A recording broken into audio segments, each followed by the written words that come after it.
조금 시간이 지날수록 집중력이 떨어지는 게 사람이기 때문에 한 달 전부터 이 자리에 목사님이 준비하라고 말씀하셨습니다.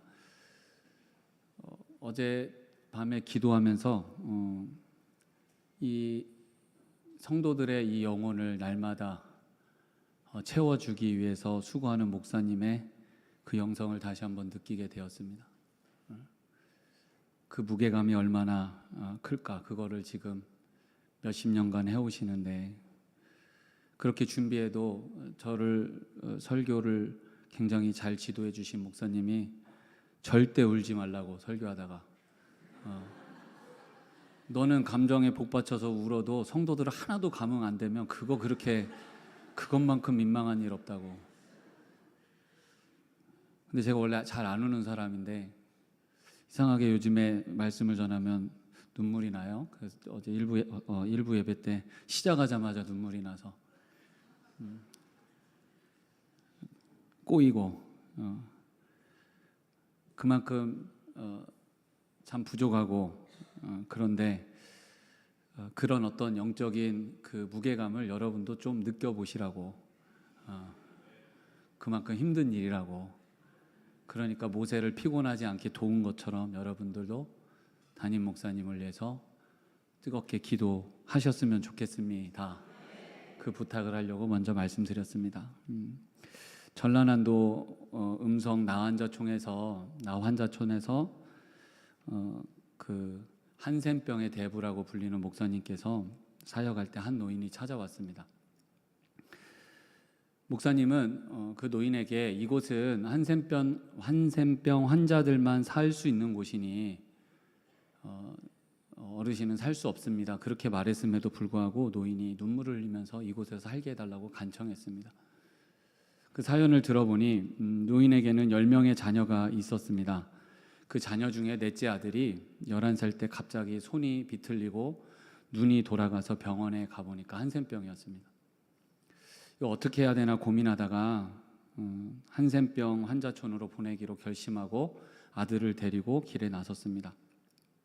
그 당시에는 아마 대중교통을 이용할 형편이 안 돼서 그 먼 길을 걸었던 것 같습니다. 며칠을 그렇게 걷다가 도와주는 사람도 없고 잠자리를 제공해 주는 사람도 없어서 길거리에서 잠을 청했는데, 이 손과 발과 눈이 문드러진 아들이 쭈그려서 자는 모습을 보니까 너무 불쌍해서 감당을 못 하시겠는 거예요. 그래서 돌을 들어서 쳐서 죽이려고 했습니다.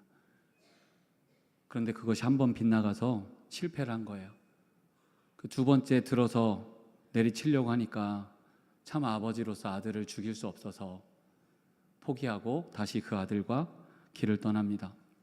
부둣가에서 보니까 배에 탄 사람들이 눈이 빠진 사람, 코가 떨어진 사람, 팔다리가 없는 사람, 인간의 형상을 찾아볼 수 없는 사람들이 배에 탄 것을 보고 내 아들도 저렇게 되겠구나. 그래서 아버지로서 책임감이 느껴져서 아들과 같이 물에 빠졌습니다. 그랬더니 아들이 그렇게 말합니다. 아버지, 나는 죽어도 좋으니까 아버지가 죽으면 어머니, 형, 동생들 어떻게 합니까? 아버지는 살아야 됩니다. 그 말을 듣고 노인은 차마 죽일 수 없어서 한센병 그 환자촌에 맡기고 본인은 집에 돌아옵니다. 40년이 지났습니다. 아들, 딸들이 다 커서 장성했지만 이 노인을 잘 돌보는 자식들이 없었습니다. 비천한 마음으로 고향에 돌아가서 살아야겠다. 그렇게 조용히 고향에서 사는 동안에 갑자기 40년 전에 버린 아들이 생각이 났습니다. 그래서 죽기 전에 한번 찾아가야겠다. 그 한센병 환자촌을 찾아갔는데 아버지를 한눈에 알아본 아들이 맨발로 나와서 넙죽 절을 하는 겁니다. 아내도 소개시켜주고 손자도 소개시켜주는 겁니다. 그래서 왜 아버지를 원망하지 않고 이렇게 극진하게 대접해 주냐고 물으니까 처음에는 아버지를 원망했는데 이곳에서 주님을 만나고 절망에서 희망으로 변했다는 것입니다. 아버지가 버려서 예수님을 만날 수 있었다는 것입니다. 자신을 2번이나 버리고 40년 전에 떠난 아버지를 귀한 분으로 여기고 받아들이는 그 모습, 그 아들을 보면서 아버지는 그 자리에서 바로 예수 그리스도를 영접했다고 합니다. 육신의 문제, 인간의 문제를 통해서, 그 문제를 통해서 우리의 영혼의 양식인 예수 그리스도를 얻게 된 경우입니다. 일부 예배 때 한 청년이 찾아왔습니다. 우리 교회 청년이 아닙니다. 근데 그 청년이 아니었으면 제가 앞으로 사역하는데 굉장히 치명적인 영향을 받을 수 있는 큰 일에 휩쓸렸습니다. 그런데 그것을 잘 분별하는 청년이었습니다. 그것을 알고 봤더니 자기도 늘 그냥 썬데이 크리스천처럼 그냥 예수님에 대해서 알고 예배 드리고 기도하고 그냥 머리로만 알았었는데 언젠가 삶에 큰 문제가 있어서 주님께 나왔더니 말할 수 없는 그 눈물이, 주체할 수 없는 눈물이 쏟아졌고 그 다음 날에도 자기의 온갖 문제는 없어지고 오직 예수 그리스도 십자가만 남게 되었다고, 그 일로 인하여서 지금까지 자기가 버텼다고 고백한 청년이었습니다. 이 양식은 능력자의 손에 있는 무엇인가가 아니라 하나님 자신 예수님입니다. 오늘 본문 전후 문맥을 보면 많은 사람들이 예수님을 찾아다닙니다. 열심히 찾아다닙니다. 열심히 찾아다녔다는 것은 자신들의 시간, 노력, 관심, 그 모든 것을 쏟았다는 의미입니다. 예수님이 말하는 일했다는 의미입니다. 그런데 늘 말씀을 보면 예수님께서 본인을 찾아오는 사람들을 거절하지 않으셨는데 오늘 말씀은 그들이 기대한 것과 다른 반응을 보이십니다. 오늘 26절 말씀입니다. 예수께서 대답하여 이르시되 내가 진실로 진실로 너에게 이르노니 너희가 나를 찾는 것은 표적을 본 까닭이 아니요 떡을 먹고 배부른 까닭이로다. 예수님이 이렇게 말씀하시는 것입니다. 니네들이 진짜 나를 찾아온 이유가 무엇이냐? 오늘 이 아침에도 저와 여러분들에게 오늘 본문을 통해서 질문을 던지고 있습니다. 여러분 이 아침에 왜 나오셨습니까? 일주일 동안 열심히 수고하고 피곤하고 힘든데 이 아침에 왜 하나님 앞에, 주님 앞에 나오셨습니까? 이것이 오늘 본문이 우리에게, 저에게 또는 여러분에게 던지는 질문입니다. 담임 목사님께서 개척 초기에 사모님이 많은 사람들을 전도해서 그 개척교회의 예배당을 가득 채웠다는 말씀을 들었습니다. 저는 항상 궁금했습니다. 어떻게 사모님은 저렇게 전도를 잘하실까? 미인계는 아닌 것 같은데. 그리고 외국어에도 능통한 것 같지도 않은데. 그래서 기회가 돼서 물어봤습니다. 결국은 답이었습니다. 오늘 본문에 우리 개역개정 성경이 떡으로 번역한 것은 그 당시에 빵이 더 정확합니다. 우리의 상황으로 얘기하면 밥입니다. 몽골인들에게 예배 드리고 끝나면 밥 해준다고. 그래서 많은 사람들을 전도했던 것입니다. 여러분 오늘 본문에 나오는 이 떡, 빵, 밥의 문제는 인간에게 너무 중요합니다. 학생들이 공부하는 것, 청년들이 취업하는 것, 여러분들의 직장, 사업의 문제, 그리고 우리들이 그렇게 지금 관심 갖고 있는 정치 문제 다 밥의 문제와 관련되어 있습니다. 왜냐하면 우리는 삼시세끼를 먹어야 되는 존재이기 때문에 그렇습니다. 그래서 사는 동안에 끝까지 해결해야 될 문제가 이 밥의 문제입니다. 김은 작가가 쓴 너는 어느 쪽이냐고 묻는 말에 대하여 라는 책에 이 먹고 사는 문제에 대해서 이렇게 말하고 있습니다. 내용이 길어서 제가 그냥 읽어드리겠습니다. 아들아, 사내의 삶은 쉽지 않다. 돈과 밥의 두려움을 마땅히 알라. 돈과 밥 앞에서 어리광을 부리지 말고 주접을 떨지 말라. 사내의 삶이란 어처구니 없게도 간단한 것이다. 사내의 한 생애가 무엇인고 하니 한마디로 말해서 돈을 벌어오는 것이다. 알겠느냐? 이 말이 너무 심하다고 생각하느냐? 그렇지 않다. 이 세상에는 돈보다 더 거룩하고 본질적인 국면이 반드시 있을 것이다.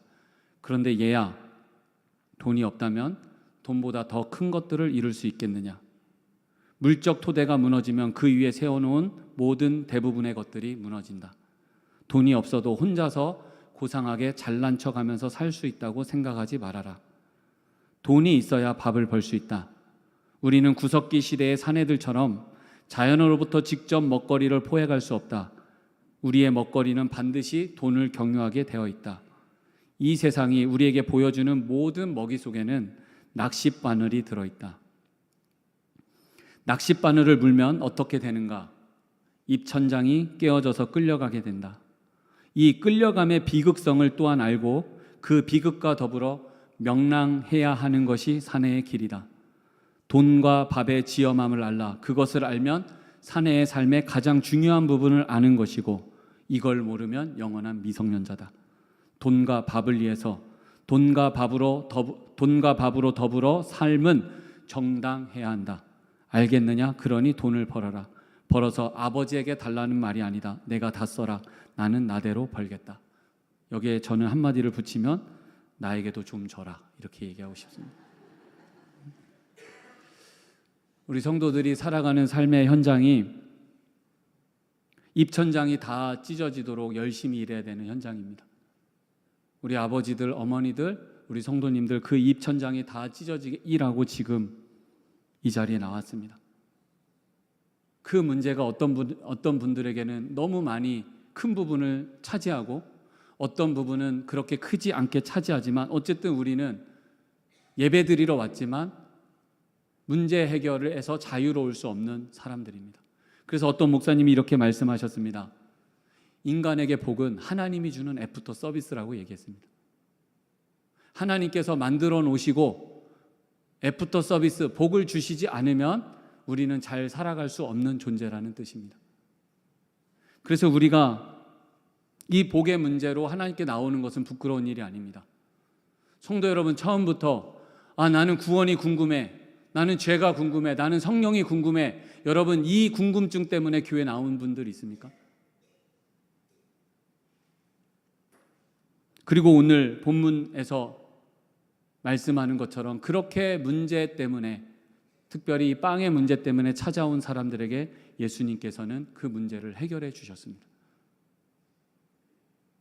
우리나라도 세상 사람들이 무엇이라 말하든, 뭐라고 우리를 반대하든, 우리나라 예수 믿는 분들이 예수님 열심히 찾아서 이 빵의 문제, 밥의 문제가 해결되었습니다.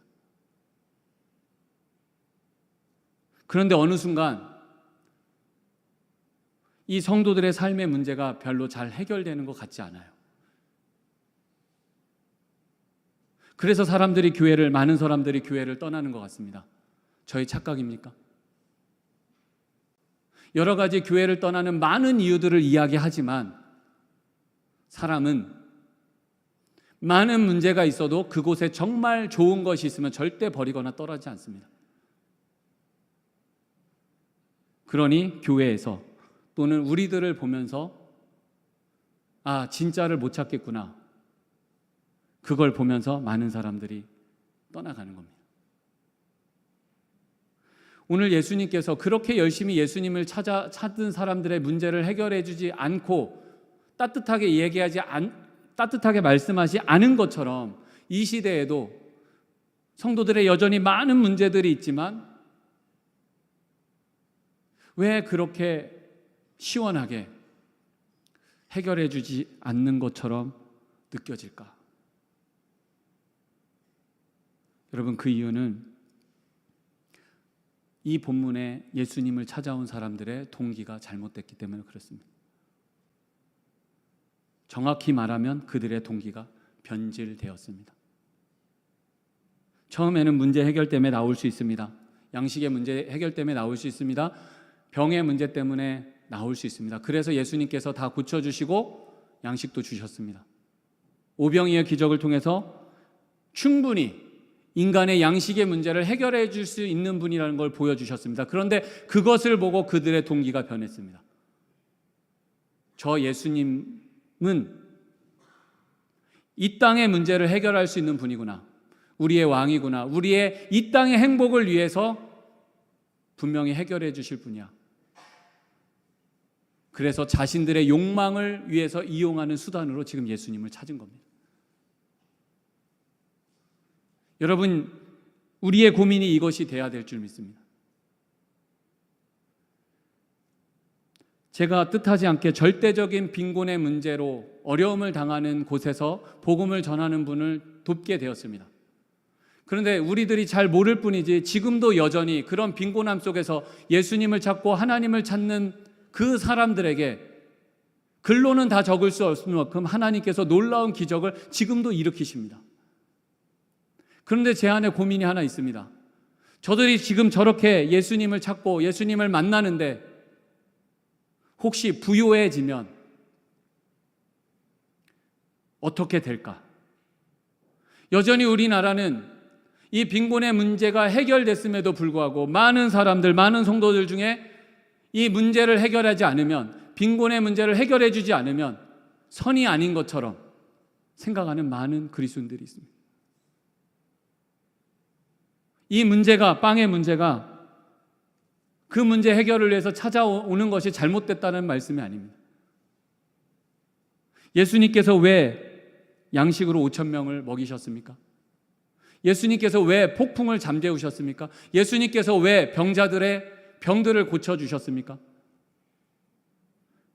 우리의 문제를 해결해 주시는 예수님이라면 그 빵의 문제를 넘어, 그 삶의 문제를 넘어 우리의 눈과 마음과 생각이 그 너머에 있는 것을 보기 원하셨던 것입니다.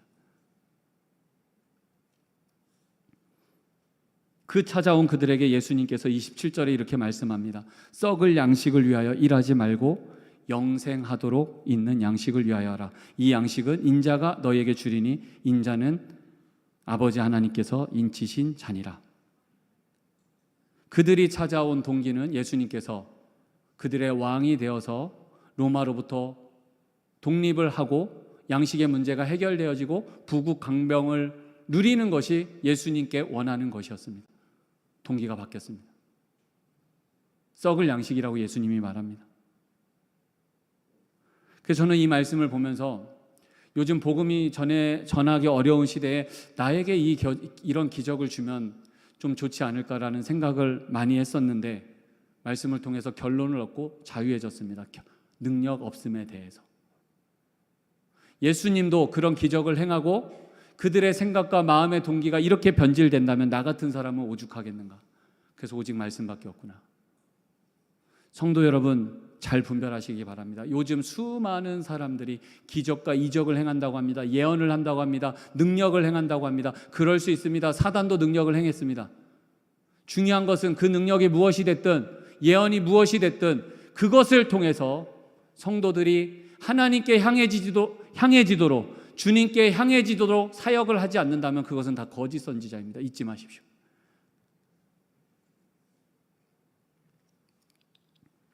만약 주님께서 기적만 행하셨다면 여러분이 빵의 문제로 왔을 때 빵을 주시고 돈의 문제로 주님께 와서 돈의 문제를 해결해 주시고 직장에 문제가 있을 때 직장을 시원하게 해결해 주시고 사업장에 문제가 있으면 주식을 잘 바꿔주셔서 사업이 잘 되게 해주시면 여러분 어떻게 되겠습니까? 행복하죠? 이 반응은 뭡니까, 여러분? 여러분 다 해주시면 행복하죠? 아멘이십니까? 그런데 중요한 게 있습니다. 만약에 그것만 계속 여러분이 구한다면 여러분은 어느 순간 하나님을 구하지 않게 될 것입니다. 주님을 구하지 않을 것입니다.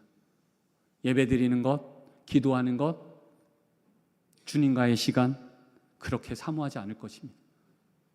여러분, 현재 우리가 그렇지 않습니까?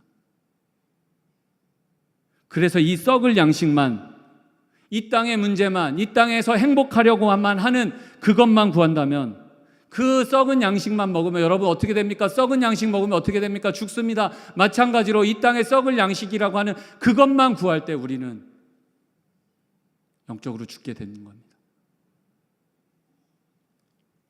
그런데 주님의 말씀을 못 알아듣고 이들이 이렇게 물어봅니다. 하나님의 일을 하려면 어떻게 합니까? 그렇게 말하면 자신들이 얻을 수 있는 것을 얻을 수 있다고 생각하고 주님께 뭔가 좀 잘 보이려고 말씀하신 것인데, 예수님께서 이렇게 말씀하십니다. 우리 29절 말씀에 대답하여 가라사대 하나님의 보내신 자를 믿는 것이 하나님의 일이니라. 이들이 열심히 자신들의 것을 위해서 시간을 투자하고 예수님을 찾았잖아요. 그래서 이들의 개념은 양식을 구하려면 일하는 것으로 생각했습니다. 예수님께서는 너희들은 양식을 얻을 때 일에서 얻지만 하나님 나라는 일에서 얻는 것이 아니라 그 일은 예수님을 믿는 거다. 예수님을 받아들이는 거다. 하나님이 주신 참 생명의 양식인 나만 바라보는 것이다. 나만 믿는 것이다. 나만으로 채우는 것이다. 그것이 진짜 하나님이라는 것이다. 이렇게 말씀하는 거예요. 그래서 하나님께서 우리에게 때로는 삶의 문제를 주시는 것 같습니다. 여러분에게 결핍을 주는 것 같습니다. 우리는 몸이 아플 때도 많습니다. 배가 고플 때도 많습니다. 취업 문제가 해결 안 되고, 직장 문제가 해결 안 되고, 사업 문제가 해결 안 되고, 자녀들이 내 마음처럼 안 되고, 남편이 제 마음처럼 안 되고, 그럴 때 여러분 어떻게 해야 됩니까? 하나님께 더 매달려야 됩니다. 아멘이십니까? 더 주의 전에 나와서 더 기도해야 될 줄 믿습니다. 그럴 때 여러분 어떤 현상이 일어납니까? 그 문제로 왔지만, 그렇게 그 문제로 나는 왔지만 주님께서 그 온 걸 보고 그 문제도 때로는 해결도 해주시지만 그렇게 찾으면서 울고 불고 기도할 때에 더 좋은 걸 주십니다. 때로는 평화도 주십니다. 응답도 주십니다. 말할 수 없는 기쁨을 주십니다. 그래서 이걸 얻고 문제 해결은 안 됐지만 그것을 넉넉히 감당할 수 있는 힘을 우리에게 주시는 겁니다. 하나님은 이걸 원하시는 겁니다. 주님은 이걸 원하시는 겁니다. 전도서 3장 11절 말씀에 하나님이 모든 것을 지으시되 때를 따라 아름답게 하셨고 또 사람에게 영원을 사모하는 마음을 주셨느니라. 그러나 하나님이 하시는 일의 시종을 사람으로 측량할 수 없게 하셨도다. 인간으로는 채울 수 없는 이 공간이 있다는 겁니다. 사람이 배고프면 밥을 먹어야 되는 그 밥통이 있는 것처럼 인간에게는 그 밥의 문제보다 더 중요한 영혼의 밥통이 있다는 것입니다. 그래서 예수님이 하시는 말씀은 이것입니다. 육신이 배고프면 먹어야 하는 밥이 있는 것처럼 너희들에게 진짜 필요한 것은 썩을 양식이 아니라 하나님이 주시는 영원한 양식 예수 그리스도, 이 영혼의 양식이 중요한 것이다. 썩어질 양식만 먹으면 지옥 가지만 이 영원한 양식인 예수 그리스도를 먹으면 니네 천국 간다. 이 땅에서도 평안을 누리고 기쁨을 누리고 세상을 영원히 이 땅에서도 그 영원을 누리며 넉넉히 감당할 수 있다. 이렇게 말씀하는 겁니다. 그런데 여전히 이들은 알아듣지 못합니다. 34절에 가로되 주여 이 떡을 항상 우리에게 주소서. 여전히 떡의 문제에 매달려 있습니다. 한번 그렇게 이 영적인 문제가 육신의 문제로 꼬이면 정말 바로 세워지기가 너무 어려운 것 같습니다. 그래서 예수님께서 35절 말씀에 예수께서 가라사대 내가 곧 생명의 떡이니 내게 오는 자는 결코 줄이지 아니할 터이요 나를 믿는 자는 영원히 목마르지 아니하리라. 아멘. 내가 영혼의 빵이다. 내가 진짜 너희들을 시원하게 하는 음료다. 나를 먹고 마셔야 된다. 그래야 너희가 산다. 이렇게 말씀하시는 겁니다. 성도 여러분, 그러면 어떻게 예수님으로 채웁니까? 예수님을 먹고 마시라고 했는데 어떻게 하는 게 먹고 마시는 겁니까? 제가 새벽 시간에 저에게 좀 인상적인 이야기가 있어서 말씀드렸더니 별로 반응이 없으시더라고요. 요즘에 좋은 남편은 청소하는 남편, 자상한 남편, 자녀를 잘 돌보는 남편이 아니래요. 집에 안 들어오는 남편이래요. 웃으신 분들은 긍정하시는 거죠. 여러분, 부부관계는 이러면 안 됩니다. 제일 크게 우셨죠, 어떤 집사님. 네. 부부관계는 이러면 안 됩니다. 여러분, 회복돼야 될 줄 믿습니다. 여러분 서로를 어떻게 채웁니까? 결혼하면 끝납니까? 어디 있는지 연락도 하고 때로는 시간을 내서 영화도 보고 그리고 늘 어디 있는지 생각하고 물어보고 무엇이 문제인지 대화도 하고 이래야지 서로 채워지는 거 아닙니까? 마찬가지입니다. 우리에게 좋은 교회를 허락하셨습니다. 언제든지 기도할 수 있는 곳을 허락하셨습니다. 그래서 여러분의 문제가 있을 때마다 문제를 위해서 기도해야 되지만 이 자리에 나와서 주님으로 채워주시옵소서.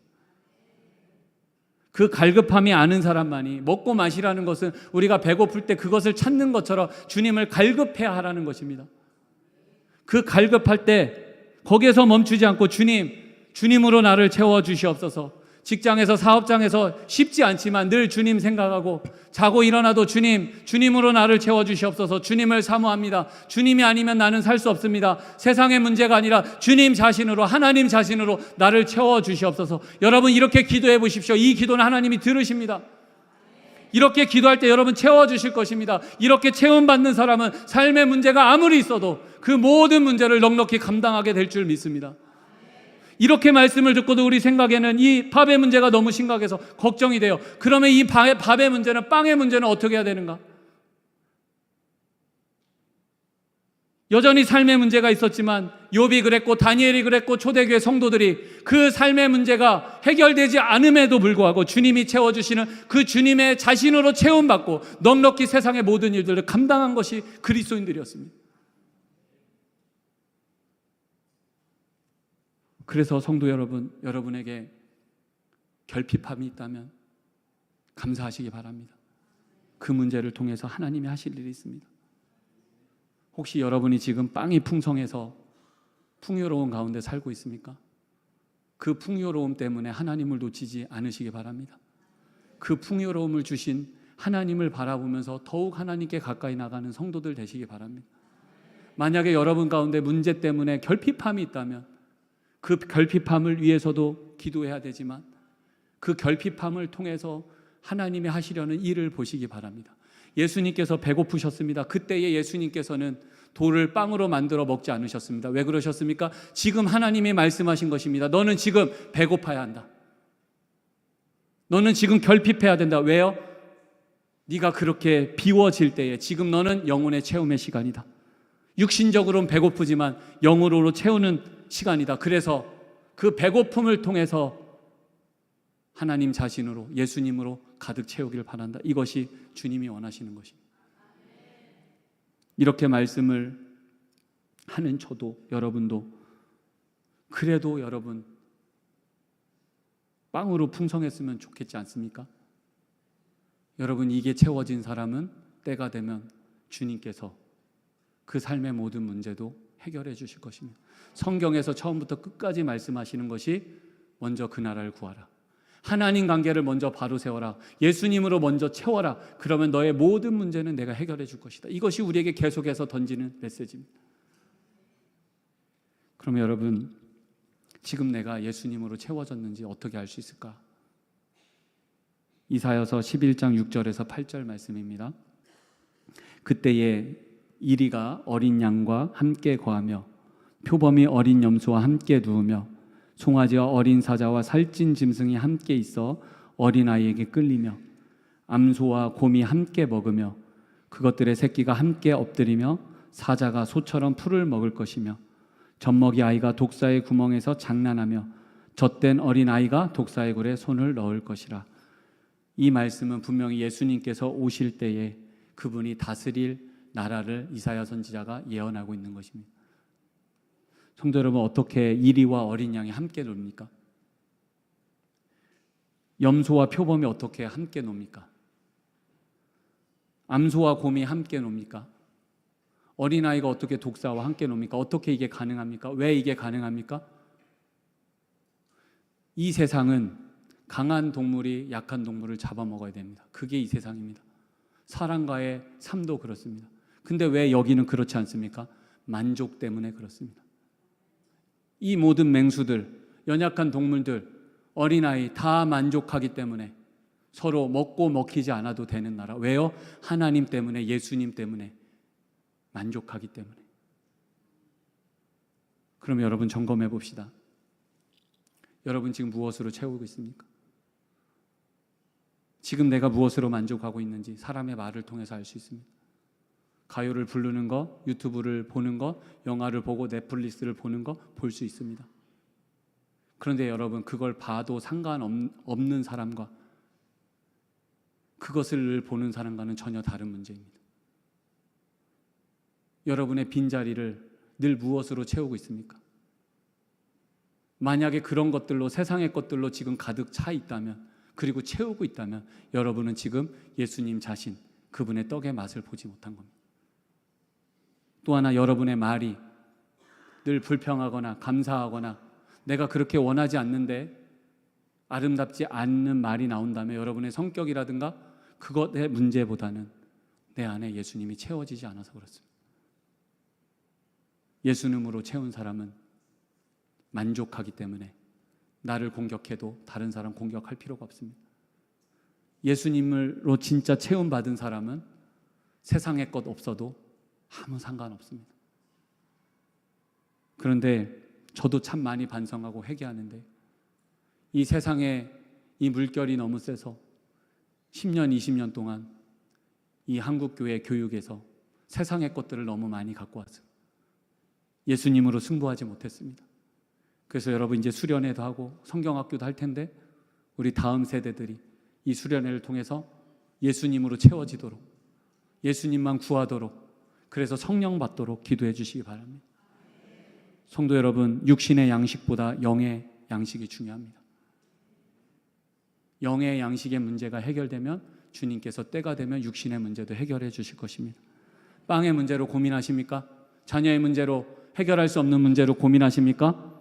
여러분, 교회 나와 담대하게 하나님께 매달리시기 바랍니다. 그런데 거기에서 멈추지 말고 그 문제 뒤에 있는 영혼의 풍성함을 주시려는 하나님의 영적인 식탁을 사모하시기 바랍니다.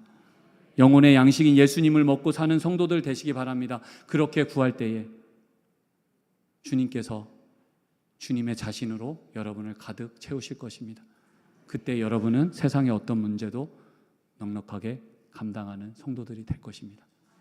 기도하시겠습니다. 하나님 아버지, 감사합니다. 생명의 떡이신 예수님을 주셔서 감사합니다. 예수님을 사모하고 갈망하는 마음 주셔서 우리 모든 성도들에게 주님으로 가득 채워 주시옵소서. 빵의 문제로 어려움을 당하는 성도들이 있습니다. 그 문제를 해결해 주시고 그 문제를 통하여 하나님을 경험하고 영적인 양식으로 더욱 채워 주시고 육신의 빵의 문제도 해결해 주시옵소서. 예수님의 이름으로 감사하며 기도드립니다.